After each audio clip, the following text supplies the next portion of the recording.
चुनाव आते ही देश की सभी पार्टियां, लगभग सभी पार्टियां प्रलोभन देने लगती हैं, झूठे वायदे करने लगती हैं, ये माफ कि वो माफ, इतनी नौकरियां, फलानी नौकरियां, ये सब करने लगती है।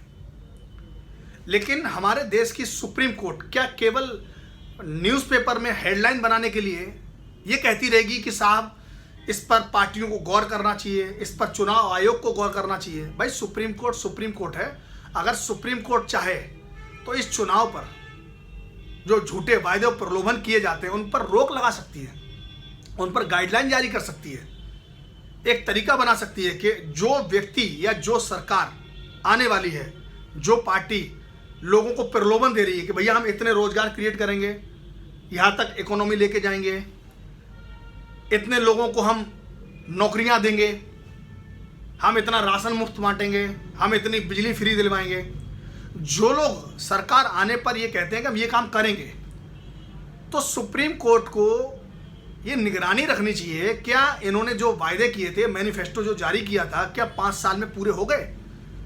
और अगर नहीं हुए हैं तो लिखित में जवाब मांगा जाए क्यों नहीं हुए हैं, और अगर सुप्रीम कोर्ट उससे सहमत हो तो उन्हें समय दिया जाए, और नहीं सहमत हो तो ऐसे लोगों की पार्टी को बिल्कुल 100% भारत में निरस्त कर दिया जाए कि आप चुनाव लड़ ही नहीं सकते। जब तक इन पार्टियों में खौफ नहीं बैठेगा, डंडा नहीं चलेगा झूठ और प्रलोभन वाला कि तुम जनता से झूठ नहीं बोल सकते, झूठ बोल के सरकार नहीं बना सकते, तब तक ये पार्टियां झूठ बोलना कभी जिंदगी में बंद नहीं करेंगी।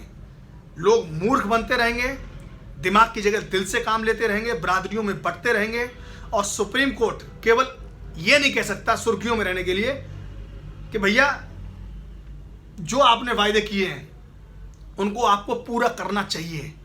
भैया कोई पूरा नहीं करेगा। ये देश जो है ना डंडे से चलता है, यहाँ के लोग डंडे से चलते हैं। क्या आपको लगता है कि ये पार्टियां ऐसे सुधर जाएंगी कि आपने कह दिया और पार्टियों ने मान लिया?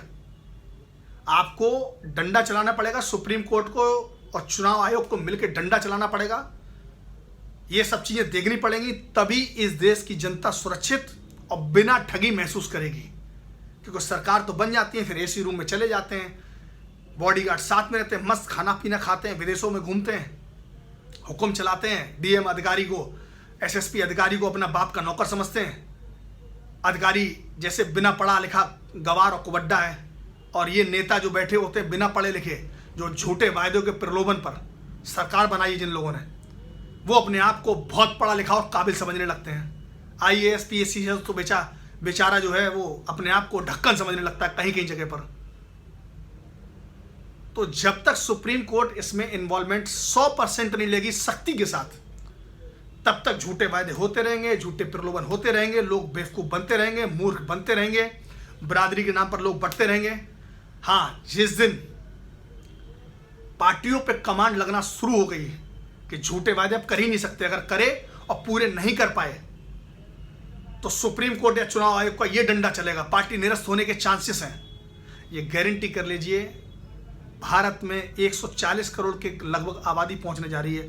हर इंसान सुखी होगा, हर आईएएस पीसीएस जनता के साथ इंसाफ कर पाएगा, क्योंकि उसको भी डर नहीं होगा।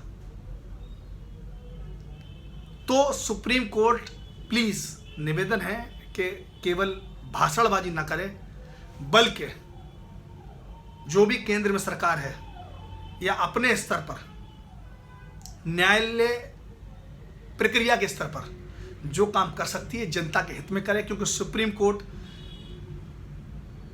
के ऊपर पूरे देश के सभी लोगों का बहुत भरोसा रहता है कि सुप्रीम कोर्ट कभी भी किसी सरकार के द्वारा कोई भी गलत काम आम नागरिक पर नहीं होने देगी।